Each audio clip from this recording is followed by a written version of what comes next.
ભુજ-બાંદ્રા ટ્રેનને ભાભરમાં સ્ટોપેજ મળતા સાંસદ જ્ઞાનીબેન ઠાકોર દ્વારા ટ્રેનને લીલી ઝંડી આપવામાં આવી। ટ્રેન ભાભરથી અમદાવાદ, સુરત, મુંબઈ જતા મુસાફરોને જ્ઞાનીબેન દ્વારા ગુલાબનું ફૂલ આપી અભિનંદન પાઠવ્યા। ભુજ-બાંદ્રા ટ્રેનનું ભાભર રેલવે સ્ટેશન ખાતે 24 જાન્યુઆરીએ ટ્રેન ભાભર આવતા ભવ્ય સ્વાગત કરાયું। ભાભરથી અમદાવાદ, બરોડા, સુરત અને મુંબઈ જવાવાળા મુસાફરો જનતામાં આનંદની લાગણી। વર્ષો જૂની માંગણી ભુજ-બાંદ્રા ટ્રેનનું સ્ટોપેજ ભાભર રેલવે સ્ટેશને આપવામાં આવે। આજે ભાભર રેલવે સ્ટેશન ખાતે ભાભરના સાંસદ જ્ઞાનીબેન ઠાકોર તેમજ રેલવે વિભાગના અધિકારીઓ દ્વારા ભુજ-બાંદ્રા ટ્રેનનું સ્ટોપેજ તારીખ 24/1/2025 રાત્રિના 10 કલાકે આવતા તેનું ભવ્ય સ્વાગત કરવા માટેનું આયોજન કરવામાં આવ્યું હતું। ભુજ-બાંદ્રા ટ્રેનનું સ્ટોપેજ થતાં જ લોકોએ ઉમળકાભેર વધામણા કર્યા હતા। ભાભરના રાજકીય અને સેવાભાવી લોકો દ્વારા રેલવે મિનિસ્ટર અશ્વિની કુમાર વૈષ્ણવને વારંવાર રજૂઆતો કરવામાં આવી હતી। રેલવે મંત્રીના આદેશથી મુંબઈ પશ્ચિમ રેલવે વિભાગના GM અશોક મિશ્રાએ સર્વે કરી ભાભર રેલવે સ્ટેશન પર ભુજ-બાંદ્રા ટ્રેનનું સ્ટોપેજ માટે મંજૂરી આપી હતી। ભાભર દ્વારા ભુજ-બાંદ્રા ટ્રેનનું ભવ્ય સ્વાગત માટે કાર્યક્રમ રાખવામાં આવ્યો છે। આ ભુજ-બાંદ્રા ટ્રેન અઠવાડિયામાં 2 દિવસ એટલે કે સોમવાર અને શુક્રવાર દોડે છે।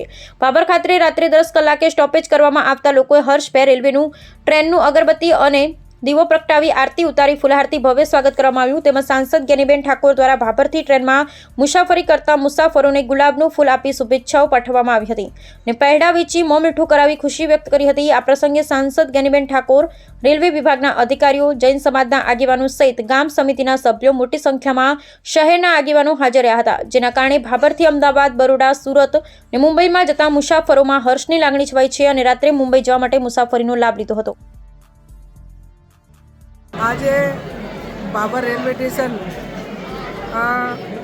ભુજ-બાંદ્રા ટ્રેનનું જે સ્ટોપિંગ આપવામાં આવ્યું છે એ લોકોમાં ખૂબ ઉત્સાહ જોવા મળ્યો છે અને એક લોકલ સાંસદ સભ્ય તરીકે રેલવે વિભાગનો ખૂબ ખૂબ આભાર માનું છું। આ સ્ટોપિંગની વર્ષોથી જે માગણી હતી એ માગણી મંત્રાલય મારફત પૂરી કરવામાં આવી। સ્ટોપિંગના કારણે નાના મોટી રોજગારી પણ વધશે અને મધ્યમ ને ગરીબ વર્ગ કે જે પોતાની પર્સનલી ગાડી લઈને જવી અથવા મોંઘી પડે અથવા તો જે પોતાનું માલિકીનું વ્હીકલ નથી અને ધંધા રોજગાર સાથે સંકળાયેલા સુરત હોય, મુંબઈ હોય, વડોદરા હોય, અમદાવાદ હોય આ મોટી સિટીઓ સાથે વર્ષોથી ધંધા રોજગાર સાથે સંકળાયેલા વેપારીઓ તમામ સમાજના નાના મોટા લોકોને આનો લાભ મળશે। એટલે આજે આ રેલવે વિભાગના મંત્રી, જે મંત્રાલયના અધિકારીઓ અને ભાભરના તમામ નગરજનો હાજર રહીને એક આ લીલી ઝંડી આપીને એમનો આભાર માનવાના છીએ અને આ રેલવેની જે સુવિધા છે એના હિસાબે જે કાંઈ નાના મોટા ધંધા રોજગારથી કરીને કાયદો વ્યવસ્થાની જે કાંઈ નાના મોટું હોય એ પણ ક્યાંક ને ક્યાંક જ્યાં જરૂર પડે ત્યાં અમારી પૂરેપૂરી મદદ રહેશે।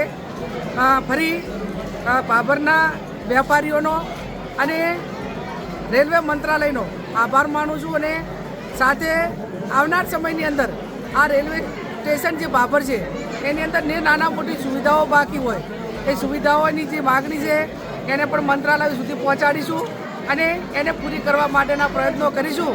એક આ ચૂંટણી પહેલાં ભાભરના વેપારીઓને તમામ લોકોને વાયદો આપ્યો હતો એ મંત્રાલયે મારા માધ્યમથી પૂરો કર્યો, એ બદલ એમનો સૌનો આભાર માનું છું।